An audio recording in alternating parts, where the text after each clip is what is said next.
පින්නතුනි අද මේ උතුම් වූ ධර්ම දේශනාවේ මාතෘකාව හැටියට මම යොදා ගන්න කල්පනා කළේ අපේ භාග්‍යතුන් වහන්සේ ශ්‍රී මුඛයෙන් දේශනා කොට වදාළ ජාතක පාළියේ සඳහන් වන මහා ධර්මපාල කියන ජාතක කතාව ඇසුරු කරගෙන ධර්ම කාරණා ටිකක් සාකච්ඡා කරන්න.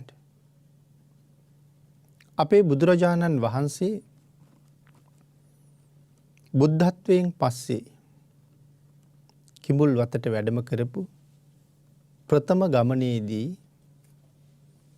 ශාක්‍යයන්ගේ මානය බිඳලා දහම් දේශනා කරලා ශාක්‍යයන් විසින් භාග්‍යතුන් වහන්සේට පූජා කළ නිග්‍රෝධාරාම පූජාව ඉවසලා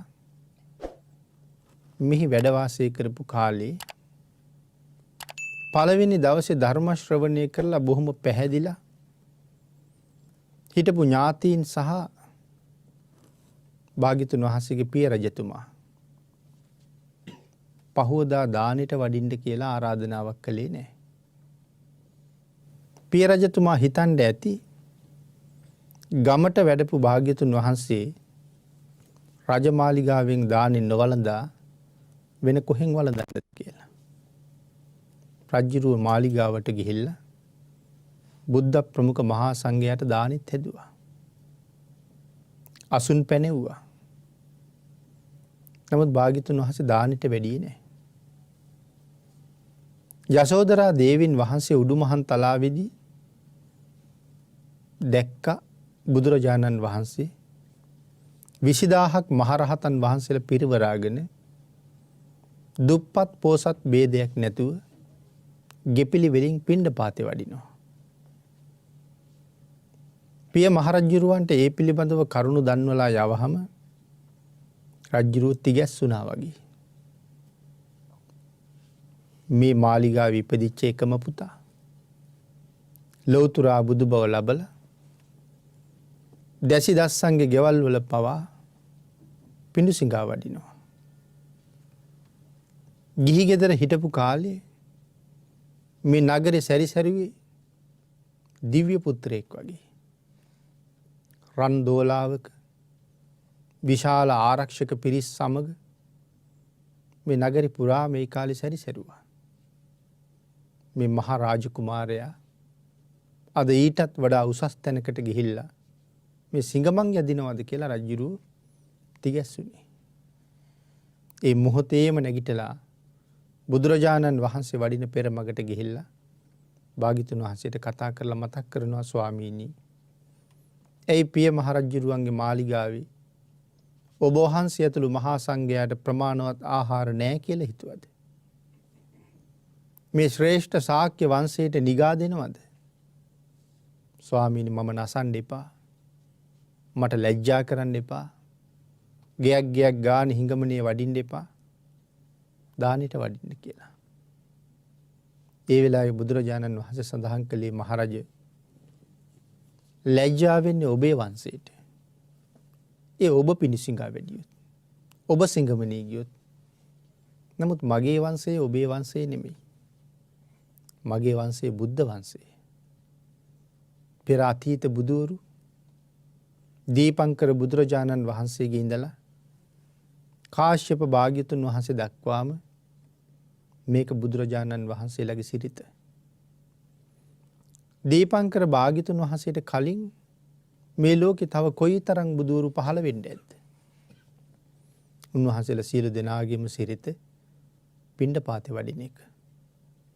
ඒ බොහෝ දෙනාට අනුකම්පාව නිසා. ඒක තමයි මහරජ මගේ වංශයේ සිරිත. ඒ සිරිත අත්නොහැර පවත්වන එක මගේ යුතුයකම.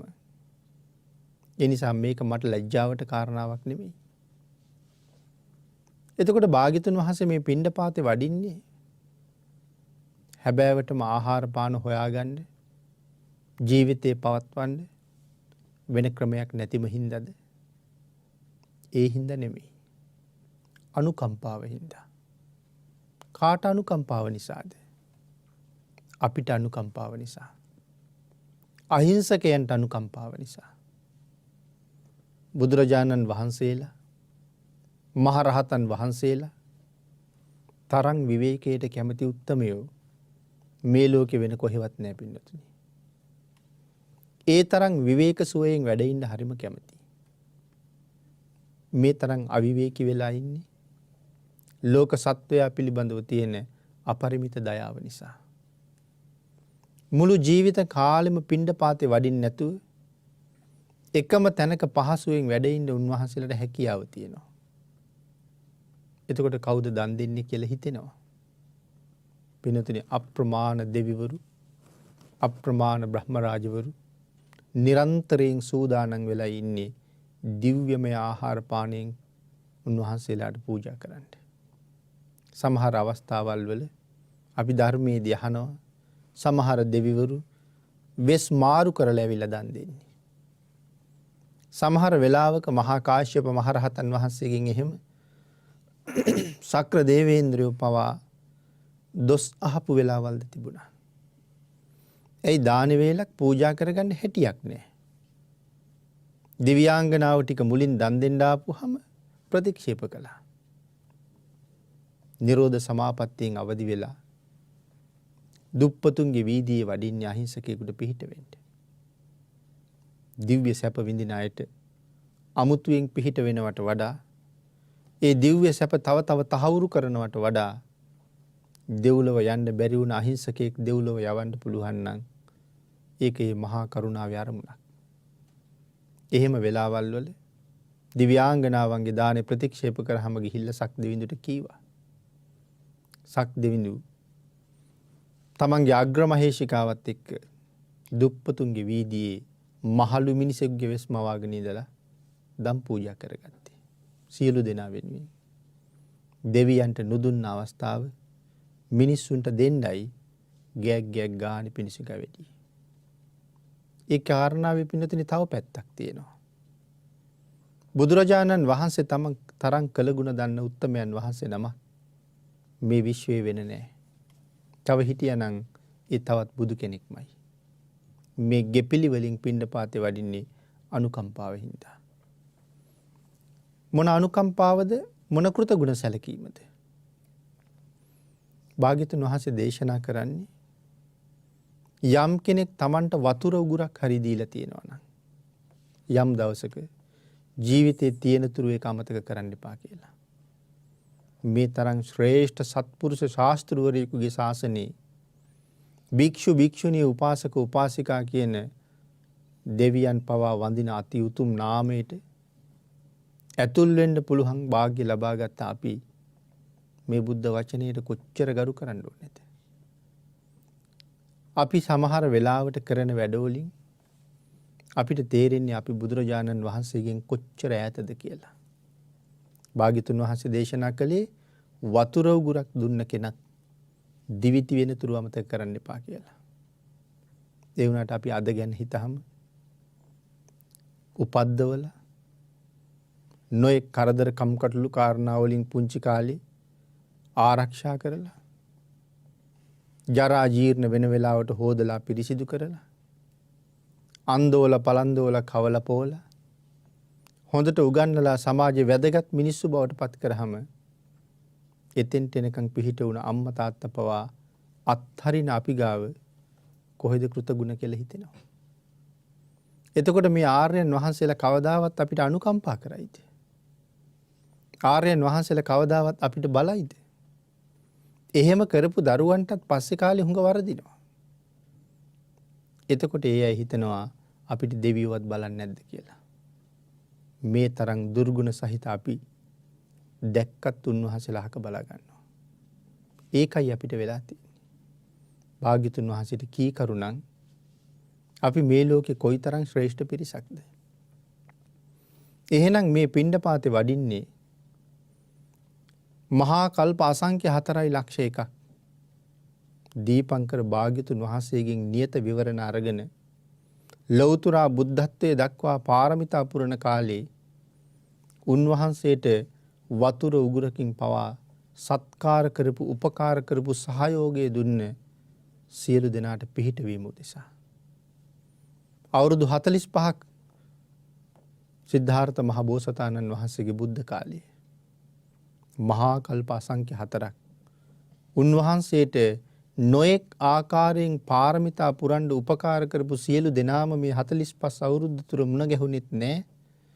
ඒ සියලු දෙනාටම මේ 45 අවුරුද්දේ කෘතගුණ සලකන්න අවස්ථාව ලැබුණෙත් නැහැ. ආන් ඒ අයට තවත් අනුකම්පා කරන්න නිසා තමයි භාග්‍යතුන් වහන්සේ ජීවමාන රූපයෙන් නැතත් ජීවමාන භාග්‍යතුන් වහන්සේට වඳිනවා හා සමාන වැඳගන්න පුද පූජා පවත්ව ගන්න කෝටි ගණන් ධාතුන් වහන්සේලා විසිරෝලා අදිෂ්ඨාන කරලා පිරිනොම් පෑවි. ඒ කෘතගුණ සැලකීම නිසාමයි. මේ පිඬුසිඟා වඩින්නේ ඒ කෘතගුණයේ වෙනුවෙන්මයි කියලා අපිට තව පැත්තකින් සඳහන් කරන්න පුළුවන්. රජුරෝ ඒ කාරණාවෙන් නිශ්ශබ්ද වෙලා ආරාධනා කළා ස්වාමීනි එහෙනම් හෙටවත් රජමාලිගාවෙන් දානේ වළඳන්න කියලා. අනික මුල් වෙලාවේ රජුරු ආරාධනා නොකර ගියාට භාග්‍යතුන් වහන්සේ ආරාධනාවකින් තොරව වඩින්නෙත් නැහැ. රජුරු ගිහිල්ලා දානේ හැදුවට ආරාධනා කළේ නැහැ. පහුවදා ආරාධනාව පිළි අරගෙන බුදුරජාණන් වහන්සේ දානෙට වැඩියා. දහවල් දානීය පූජා කරනකන් බුද්ධ ප්‍රමුඛ මහා සංඝරත්නයේ කැඳ පූජා කළා. ඒක පින්නතින අතීත සිරිතක්. දානෙට වැඩිනකන් දානේ සකස් කරනකන් දානේ පිළිගන්වන වෙලාව වෙනකන් අතිරේක ආහාරයක් පූජා කරනවා. කැඳ විතරක් නෙමෙයි කැඳත් එක්ක කැවිලි පෙවිලි වර්ගත් පූජා කරනවා. බොහෝ වෙලාවට එක වේලයි වැළඳුයි. උදේ පින්නපාතේ වැඩියහම කලින් පිටත් වුණා.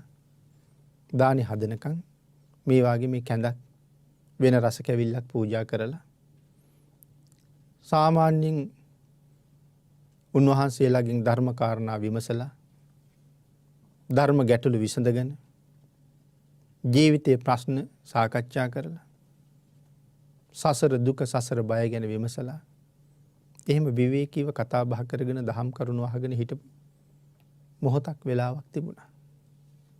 දැන් කැඳ කැවිලි පූජා කරලා දම් පිළිගන්වනකන් සුද්ධෝදන රජුරුවත් බුදුරජාණන් වහන්සේ ළඟ මිටි ආසනයක වාඩි වෙලා සතුටු සාමීචියේ කතා බහට වැටුණා. කොයි තරම් ලස්සන අවස්ථාවක් තියෙන්නේ නැද්ද? ලෞතුරා භාග්‍යතුන් වහන්සේ අන්තිම ආත්ම භාවී උන්වහන්සේට උපත දෙන්න උන්වහන්සේගේ තාත්තා වෙන්න මහා කල්ප ලක්ෂයක් පෙරම් පුරපු මහා පුණ්‍යවන්තයෙක් මේ ඉන්නේ. Tamanගේ බලාපොරොත්තු මුදුන්පත් කරවමින් බුදු වෙන පුතෙකුට උපත දීපු මේ තාත්තා මේ ගෙවන්නේ Tamanගේ අන්තිම ආත්මය. අන්තිම ජීවිතේ තමයි මේ ගෙවන්නේ.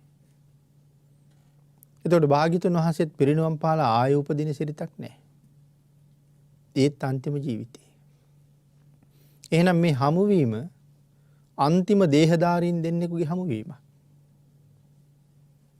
දෙවියෝ බඹුන් මේ මොහොත දිහා කොයි තරම් සතුටින් බලාගෙන කොච්චර දේවල් හිතන්නේ නැද්ද?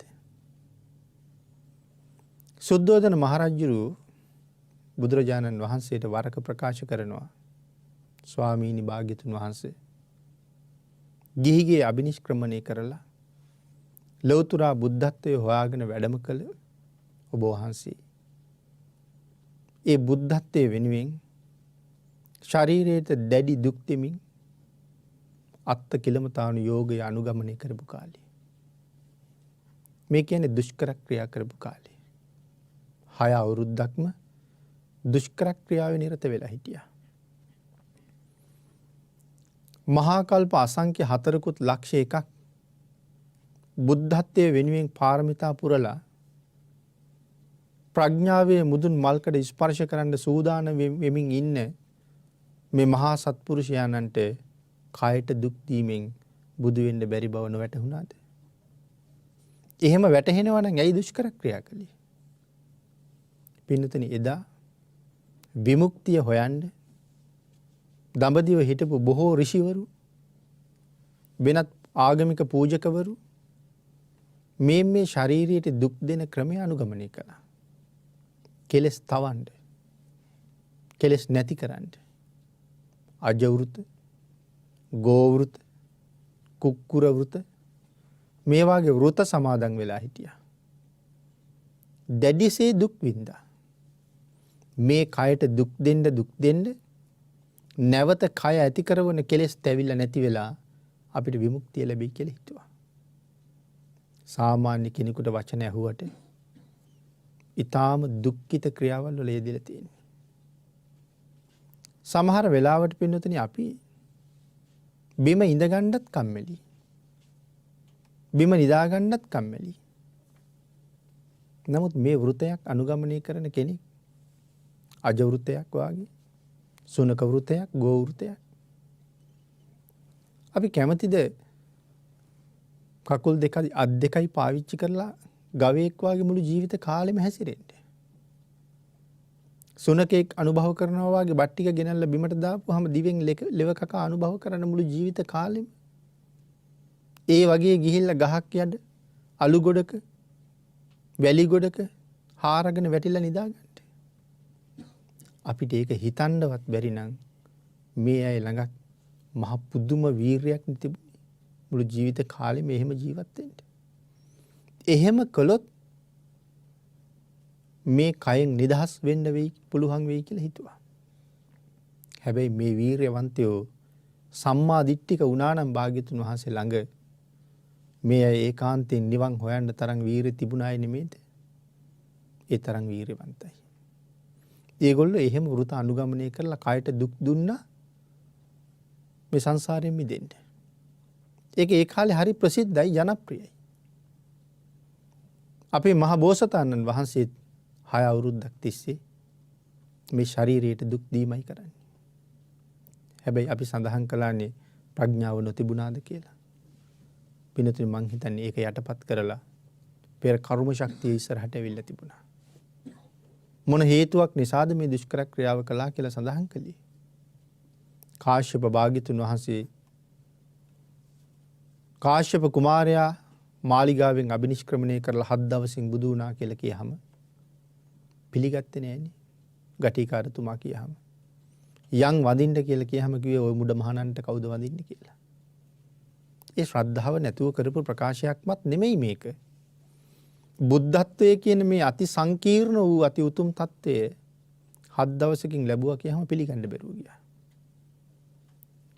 නමුත් එදාම ගිහිල්ලා භාග්‍යතුන් වහන්සේ මුණ ගැහිලා බණ අහලා ඒ ශාසනයෙම පැවිදි වෙලා තමන්ගේ මුළු ජීවිතේ මෙතන ඉඳලා සම්බුද්ධ ශාසනය වෙනුවෙන් පූජා කරලා පරිත්‍යාග කරලා කටයුතු කරපු නිසා ජෝතිපාල මානවක නිරේට නොගිය මිසක් එහෙම නැත්තම් භාග්‍යතුන් වහන්සේ පිළිබඳව කතා කරපු මේ වචනේ අවීචියම උපද්දවනවා. ඒකට මේ බෝධිසත්ව ධර්ම පූර්ණේ කරලා සෑහෙන දුරට සම්පූර්ණ කරලා අවසන් කරලා ඊළඟ අන්තර්කල්පේ බුදු වෙන්න ඉන්න මේ බෝධිසත්වයෝ කියන කාරණාව සාධාරණ නෑ.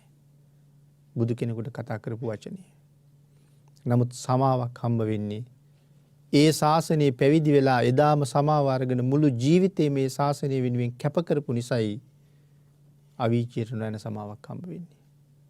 නමුත් ඒකේ අවශේෂ කොටස තමයි 6 අවුරුද්දක් මේ තරම් දුක් දෙන්නේ. අපිට තේරෙන්නේ නැහැ පින්නතුනි ළඟට වැටෙන කොලයක් ගෙඩියක් පමණක් අනුභව කරලා හිටපු කාලෙකුත් තිබුණා.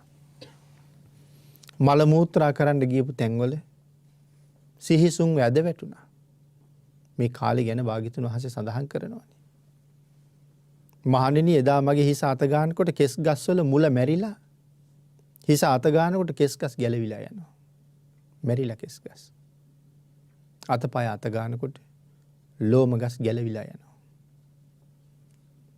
බඩ අත ගන්නකොට කොඳු වැට පෙළ අහු වෙනවා. කොඳ අත ගන්නකොට බඩ පොත්ත අහු වෙනවා. මම මෙහෙම දුක් විඳපු කාලයක් තිබුණා. මෙන්න මේ කාලේ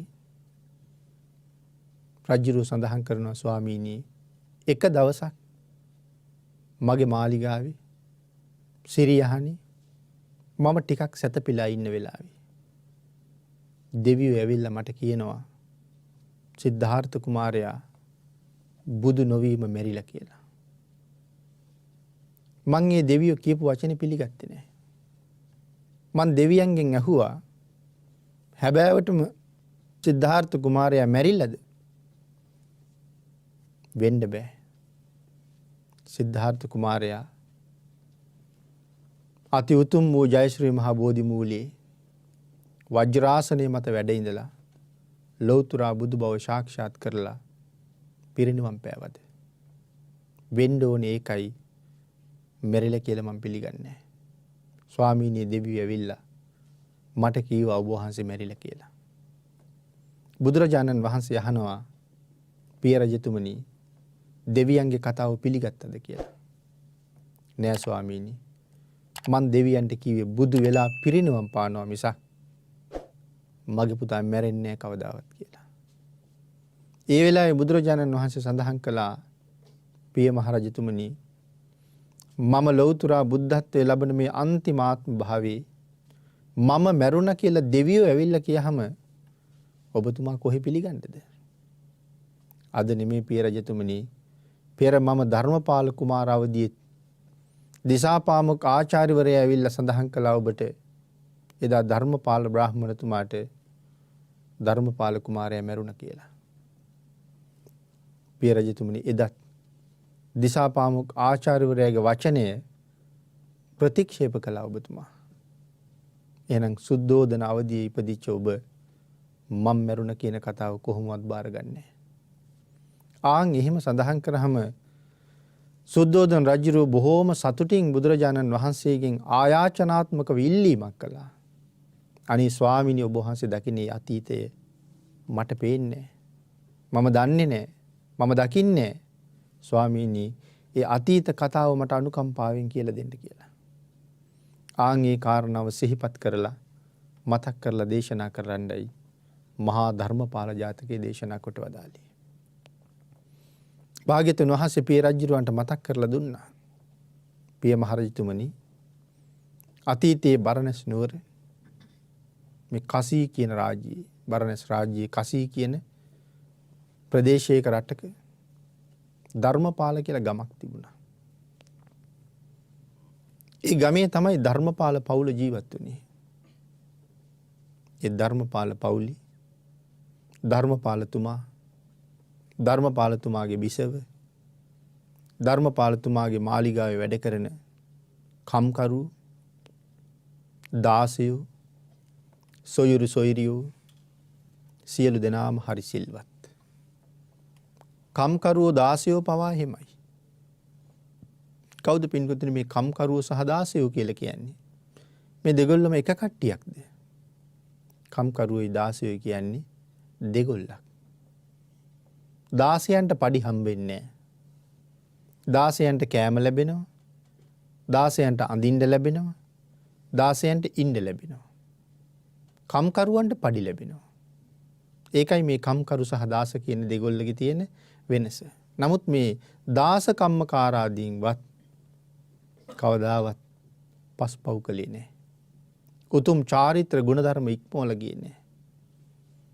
මේ ධර්මපාලතුමා සහ ධර්මපාලතුමාගේ පවුල ඇසුරු කරන අය මේ ගුණවත් වෙච්ච නිසාම මේ ගමටත් ධර්මපාල ගම කියලා නම තිබ්බා. පිය රජතුමනි එදා ධර්මපාලතුමාට දාව ධර්මපාල බ්‍රාහ්මණතුමාගේ බිසවගේ කුසේ දරුවෙක් පිළිසිඳ ගත්තා. එමා ප්‍රඥාවන්ත දරුවා ඉපදුනහම ඔහුටත් නම තිබ්බේ ධර්මපාල කියලාමයි. ධර්මපාල කුමාරයා තරුණ වයසට ආවට පස්සේ තාත්තගෙන් ඉල්ලීමක් කරනවා මට ඉගෙන ගන්න ඕනේ කියලා. කහවණු 1000ක් අතට දීලා ගුරු ගෙදරට පිටත් කරලා යවුවා. ගුරු ගෙදරට පිටත් කරාම දිසාපාමොක් ආචාර්යවරයා ධර්මපාල කුමාරයා බොහෝම හරසරින් පිළිගත්තා. ඒ කාලේ ගුරු ගෙදර ශිෂ්‍යෝ හිටිය කියලා සඳහන් කරනවා 500ක්. ධර්මපාල කුමාරයා මේ ශිෂ්‍යෝ 500 දෙනාටම නායකත්වයේ දෙන කෙනා. සියලු දෙනාගේම ආදරේ ගෞරවය දිනාගත්ත කෙනෙක්. බොහෝම හොඳින් ශිල්ප ශාස්ත්‍ර ප්‍රගුණ කළා. ත්‍රිවේදයම ප්‍රාප්ත කළා.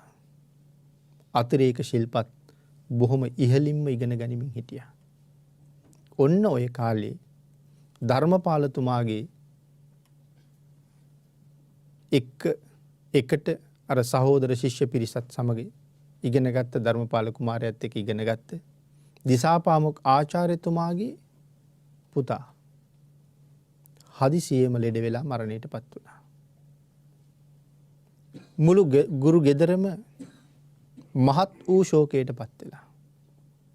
අනිත් ශිෂ්‍යයෝ අඬනවා වැළපෙනවා. ආචාර්යතුමත් අඬනවා. ආචාර්යතුමාගේ බිසවත් අඬනවා. මේ අකල් මරණය නිසා.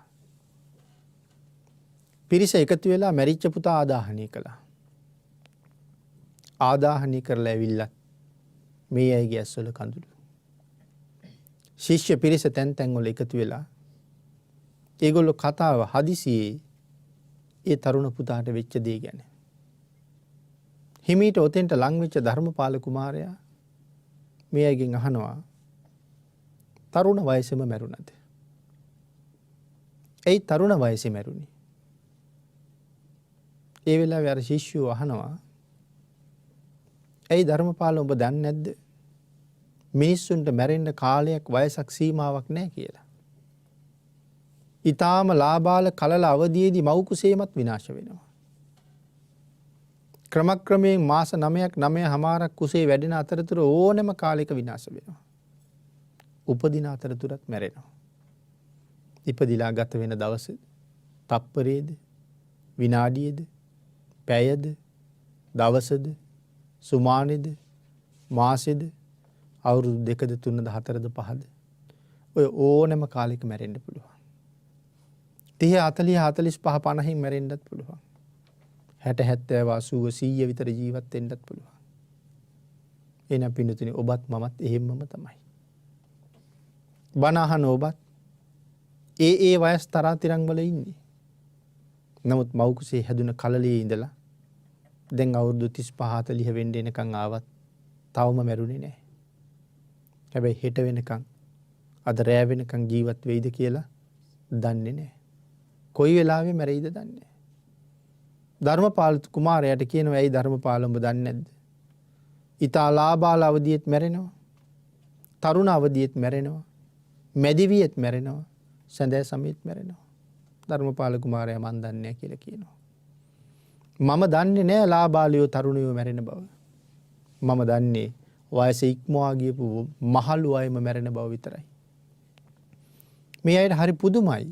ඒගොල්ලෝ අහනවා ඇයි ඔබේ පරපුරේ කවුරුවත් තරුණ කාලේ මැරිලා නැද්ද? නෑ අපේ පරපුරේ කවුරුවත් තරුණ කාලේ මැරිලා නැහැ. ආන්ගේ කාරණාව ආචාර්යතුමා ළඟටත් යනවා. ධර්මපාල කුමාරයා ගෙන්නලා ආචාර්යතුමා මේ කාරණාව ඇහුවා. අහපුවාම ආචාර්යතුමාට ලැබුණේ උත්තරෙත් අපේ පෞල් පරම්පරාවේ කවුරුවත් එහෙම මැරෙන්නේ නැහැ කියන එකයි. හැබැයි දිසාපාමොක් ආචාර්යවරයා තීරණය කළා මේක එහෙමනම් ඒ කාරණාව හොයන්න ඕනේ වටිනවා. හොයලා දැනගන්න වටිනවා. දැනගෙන ප්‍රගුණ කරන්න වටිනවා.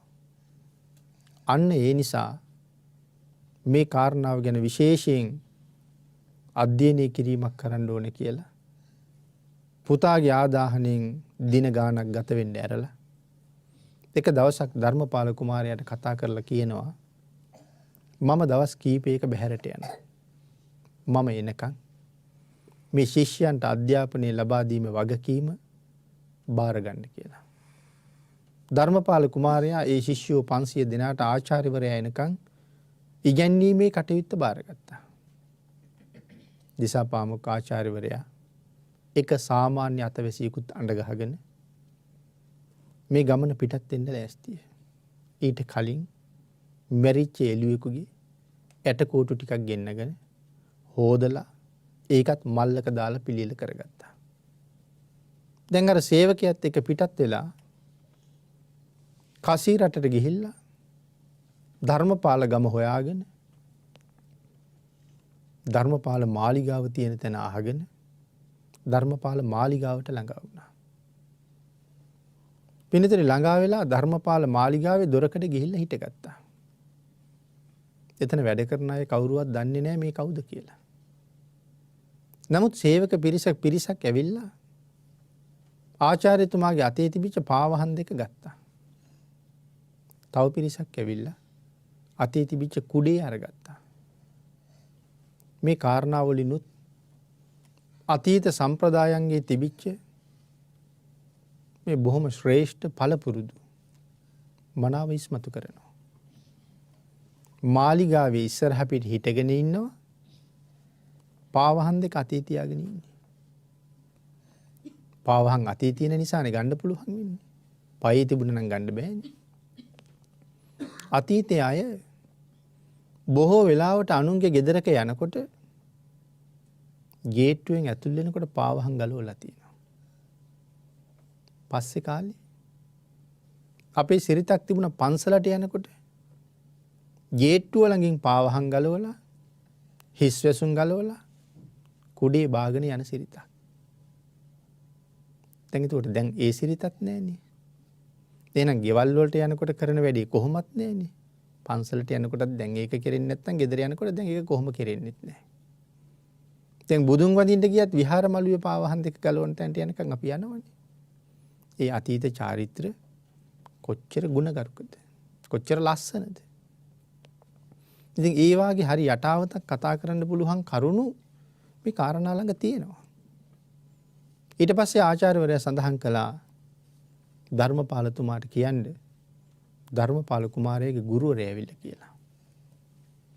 එහෙම පණිවිඩය යවහම ධර්මපාල බ්‍රාහ්මණතුමා ලහි ලහි ඇවිල්ලා ආසනයක් පනවලා ගුරුවරයා වඩා හිඳවලා දෙපා දෙක අරගෙන පැන් වලින් දෝවණය කරලා පිහල පිරිසිදු කරලා ඇතුළට එක්ක ගියා.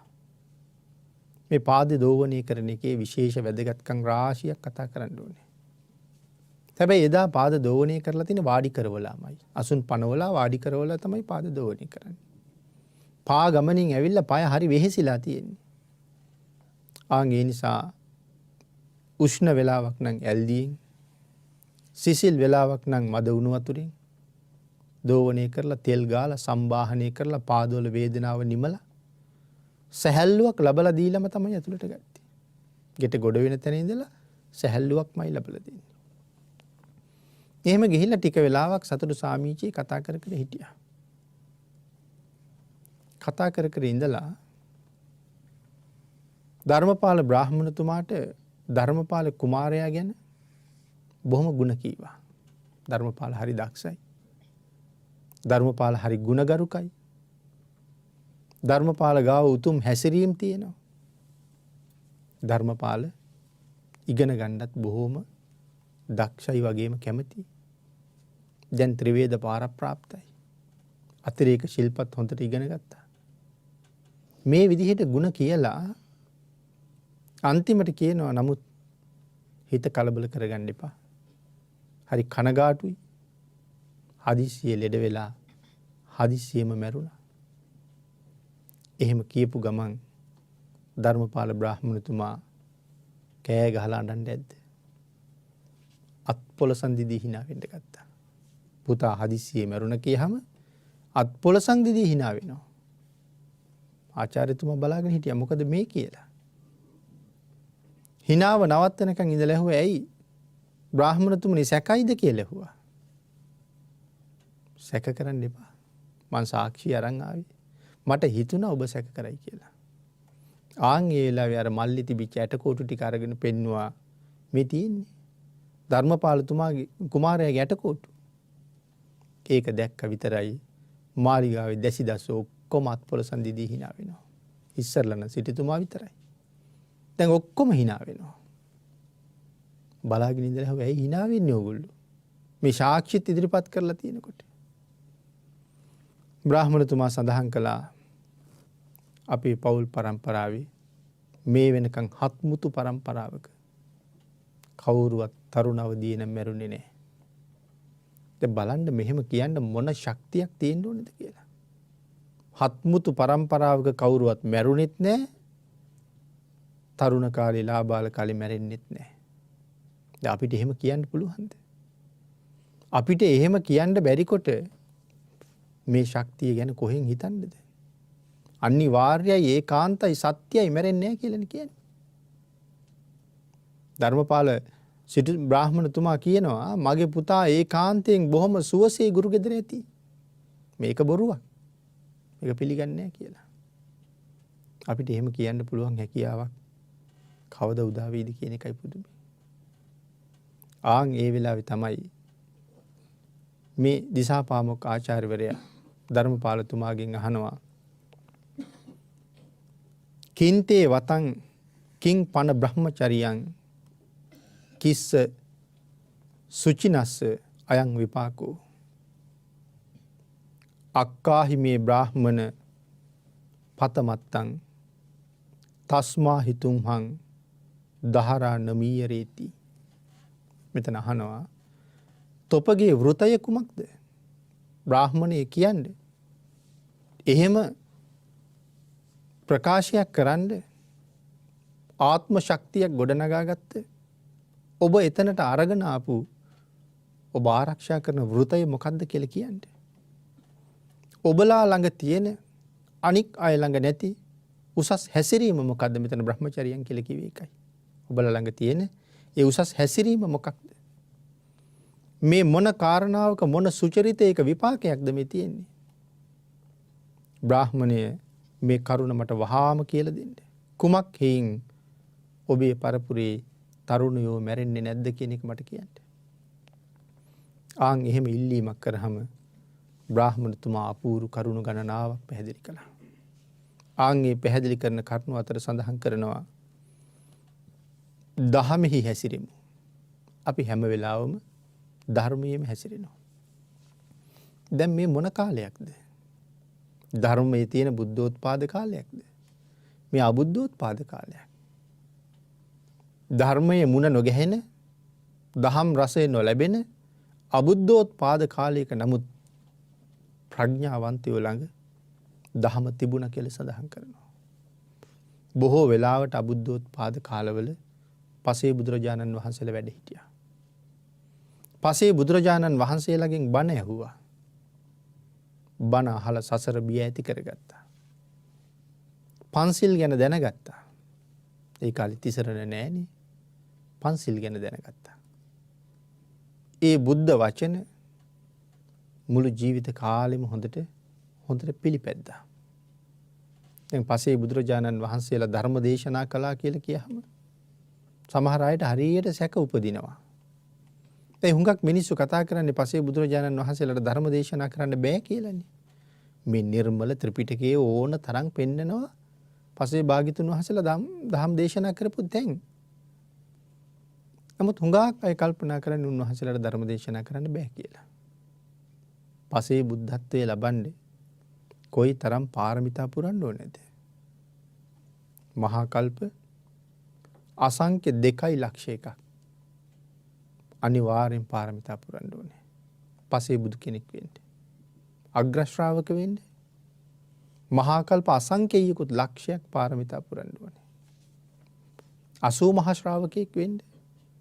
මහා කල්ප ලක්ෂයක් පාරමිතා පුරන්න ඕනේ. එතකොට දැන් පසේ බුද්ධත්වයේ ලැබුවේ මහා කල්ප අසංඛ්‍ය 2.1 මේ පාරමිතාව සම්පූර්ණ කරලා. එතකොට දැන් මේ ධර්ම දේශනා කරන මම ඇතුළු අපේ ස්වාමින් වහන්සේලා උන්වහන්සේලා මේ ධර්ම දේශනා කරන්නේ පාරමිතා පුරලාද? ලෞතර බුදුරු දේශනා කරපු ධර්මයේ ආචාර්යවරුන්ගෙන් අහගෙන පිටකේ පරිහරණය කරලා දැනගෙන නිවැරදිව තහවුරු කරගෙන ත්‍රිපිටකයට අනුව උන්වහන්සේලා ධර්ම දේශනා කරනවා. පාරමිතා පුරලා නැහැ. පාරමිතා නුපුරපු අපි වාගේ අයටත් මෙහෙම ධර්ම දේශනා කරන්න පුළුවන් නම් මහා කල්ප අසංඛ්‍ය 2 ලක්ෂයක් පාරමිතා පුරපු මේ මහෝත්තමයන් වහන්සේට ධර්ම දේශනා කරන්න බෑ කිව්වොත් ඒක විහිළුවක් නෙමෙයිද? ඒ වගේ දේවල් තමයි ලෝකේ හැබෑම විහිළු. උන්වහන්සේලා හොඳට ධර්ම දේශනා කළා. ආන් එහෙම බණ අහලා ධර්මයේ තුල පෝෂණය වෙච්ච අය ඒ කාලෙත් හිටියා. ධර්මපාල බ්‍රාහ්මණතුමා කියනවා අපි ධර්මයේහිම හැසිරුණා. අපි බොරු කිව්වේ නෑ. හැම වෙලාවෙම පවිතු කර්මයන් වර්ජනය කරලා හිටියා. පවිතුකම් අපි කළේ නෑ. සියලු නිന്ദා කටයුතු අපි දුරු කරලා හිටියා. දහමේ හැසිරුණා, බොරු කිව්වේ නැහැ, පවිතු කර්ම වර්ජනය කළා, නින්දා කටයුතු දේවල් කවදාවත් ජීවිතේ කළේ නැහැ. අන්න ඒක නිසා අපේ පරපුරේ කවුරුවත් අකාලේ මැරෙන්නේ නැහැ. තරුණ කාලේ මැරෙන්නේ නැහැ. මේ විදිහට කරුණු ගණනාවක් සඳහන් කරනවා. ධර්ම දේශනාවට අදට ලැබිලා තියෙන කාලය අපිට නිමා වෙලා තියෙන නිසා මහා ධර්මපාල ජාතක කතාව ආශ්‍රය කරගෙන සාකච්ඡා කරන මේ ධර්ම දේශනාවේ පළවෙනි දේශනාව අපි දැනට මෙහෙම නතර කරමු. මේ ඊතුරු කාරණා ටික ඊළඟ දේශනාවෙන් සාකච්ඡා කරන්න බලාපොරොත්තු ඉදිරි කරලා